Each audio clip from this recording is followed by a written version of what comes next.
All right, Greg, go. Okay, so it's this horizontal single-cylinder engine. You got the crankshaft back here with the 2 flywheels, and cylinder head up here, intake and exhaust valves, and then your injector assembly here. It breathes the air in through around the intake valve into the cylinder, and then the exhaust comes out here through this muffler.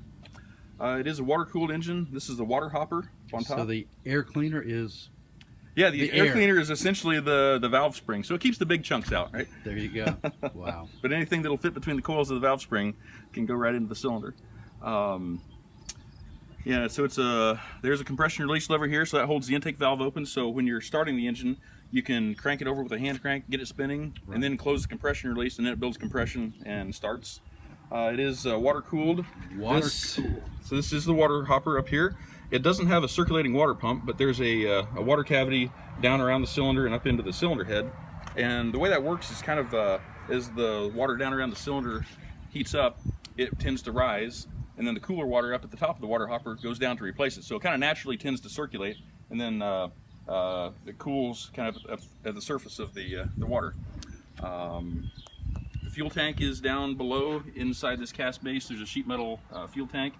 And then there's a lift pump here that brings the fuel from the tank up to the engine. So we all know and love lift pumps, right? Especially on Dodges. Especially on Dodges. The crankshaft here, and you can see the crankshaft and the connecting rod are visible. The one interesting thing about this engine... Spin that around one more time. Yeah, let me spin it around here. Wow. It's actually a 3-piece connecting rod. So you've got the shank, and then the bearing caps, and the bearings are in 2 halves, and there's a shims in between the shank of the rod and the end of the bearings, so you can actually add or remove shims to change the compression ratio depending on what kind of fuel you're burning.